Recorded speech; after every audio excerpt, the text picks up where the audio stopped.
গোকুল থেকে ফিরে এলেই আমি এই সংবাদ দেব। ও প্রসন্ন হয়ে যাবে।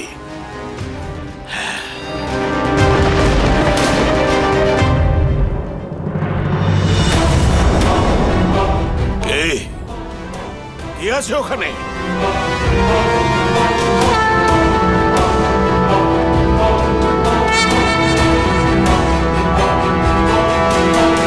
মহাদেব,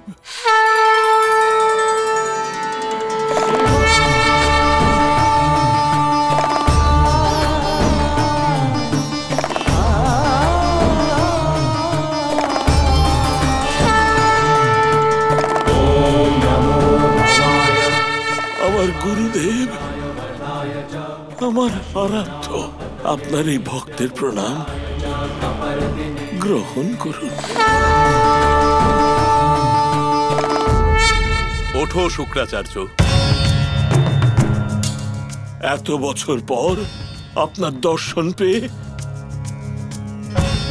আপনার এই ভক্ত ধন্য হয়ে গেছে প্রভু। তুমি তো আজকে আরেকজনেরও দর্শন করেছো, আর তুমি তার কাছ থেকে তোমার ইচ্ছে অনুযায়ী বরদানও পেয়েছো। হ্যাঁ মহাদেব। শুক্রাচার্য, একটা কথা মনে রেখো, জ্ঞান এমন এক শক্তি যা কেবল তারই পাওয়া উচিত যে সেই শক্তির যোগ্য, যে সেই শক্তি প্রয়োগ করতে সক্ষম। তুমি যে শক্তি পেয়েছো সেই শক্তি তুমি কেবল তাকেই প্রদান করতে পারো যে তার গুরুত্ব বুঝতে সক্ষম। আমি আপনার সংকেত বুঝতে পেরেছি প্রভু। আপনি তো এটাই চাইছেন। আজ যে জ্ঞানের মাধ্যমে আমি সমাচার পেয়েছি তা আমি কংসকে না জানাই। সঠিক বুঝেছ। আপনি নিশ্চিন্ত থাকুন আরাধ্য, এমনটাই হবে প্রভু।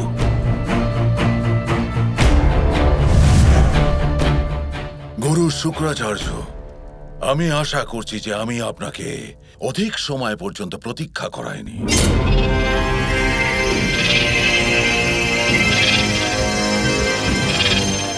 গুরুদেব, আপনি আমার জন্য কি শুভ সংবাদ এনেছেন আমি জানার জন্য আকুল। মহাদেব তো সঠিক বলেছেন। আমার এই জ্ঞান তাকেই দেওয়া উচিত যে এই জ্ঞানের উপযুক্ত। সেই উপযুক্ততা কংসের নেই।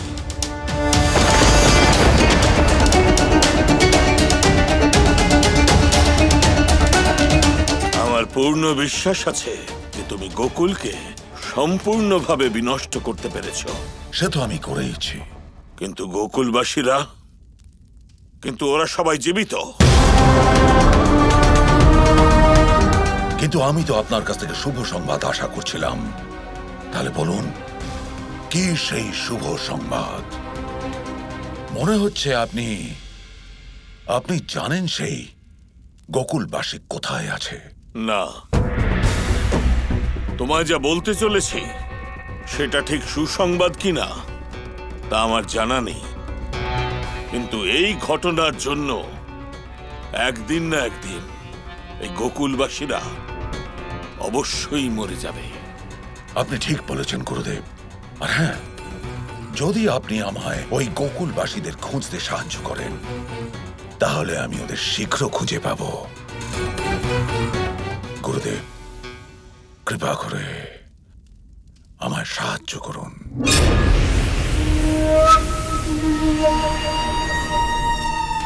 গুরুদেব, ওরা ব্রহ্মাণ্ডের যেখানেই লুকিয়ে থাক না কেন আমি ওদের খুঁজে বের করে ধ্বংস করে ফেলবো। ওই স্থানের বিষয়ে বলে আমি তোমাকে তো সাহায্য করতে পারবো না কংস। কিন্তু এটা আমি অবশ্যই জানি যে এই জ্ঞান আমি তাকেই দেব যে তোমায় সাহায্য করতে পারবে।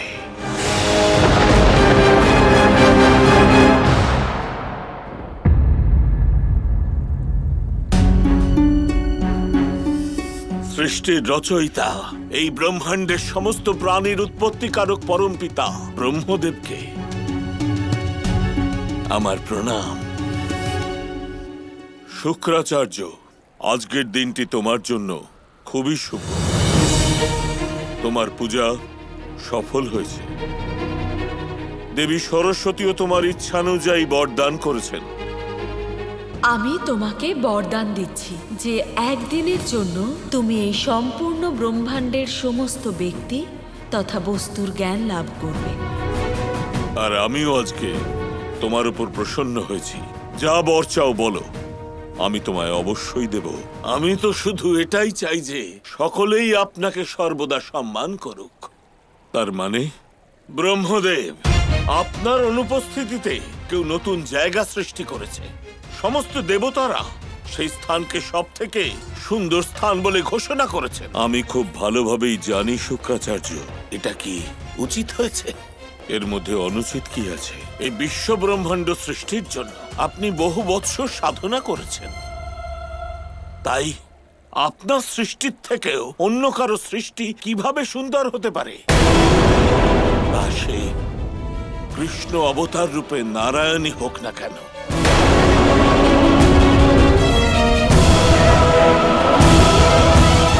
গোপাল, এ কেমন লীলা?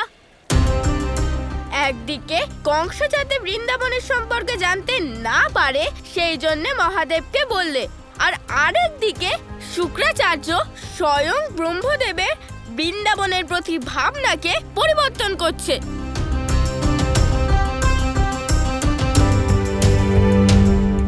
ওই স্থানকে ব্রহ্মাণ্ডের কেন্দ্র, বিশ্বের হৃদয় বলে চিহ্নিত করা কি ঠিক হয়েছে?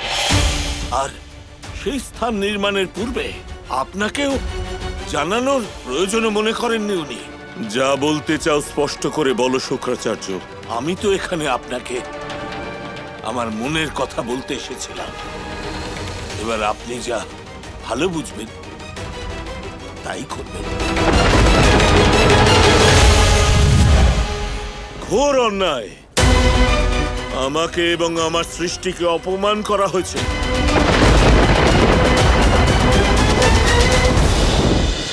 এবার তো ব্রহ্মদেব রেগে গেছেন, এবার ওনাকে কে সামলাবে গোপাল? এখন যা হচ্ছে সে সবকিছুই আমার পরিকল্পনার অংশ দাদা। কেমন পরিকল্পনা? এর মাধ্যমে কি প্রমাণ হবে গোপাল?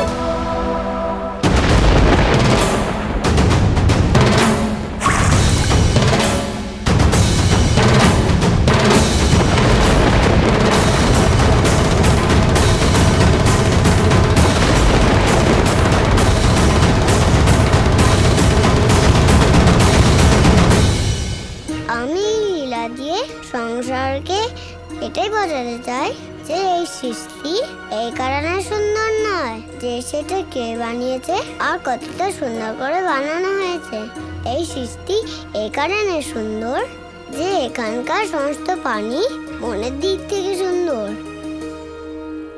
এই স্বর্গলোকে সমস্ত দেবতারা বাস করেন, আর ওই বৃন্দাবন যাকে ব্রহ্মাণ্ডের সব থেকে সুন্দর স্থান বলা হয়েছে, ওখানে কারা থাকেন? কোন জায়গার সৌন্দর্য তার রূপ দেখে নয়, সেখানে বসবাসকারী মানুষদের পবিত্র মন দেখে হয়। আর বৃন্দাবনে তো গোকুলবাসীরা থাকে যারা অত্যন্ত বিশেষ, যাদের মন কতটা সুন্দর সেটা সবাই খুব তাড়াতাড়ি জানতে পারবে। বৃন্দাবন ব্রহ্মদেবের শাস্তির জন্য তোমরা তৈরি হও। কৃষ্ণ, তোমায় আমি আদেশ করছি, তুমি এটা প্রমাণ করো যে বৃন্দাবন বিশ্ব ব্রহ্মাণ্ডের সব থেকে সুন্দর এবং একটি বিশেষ স্থান।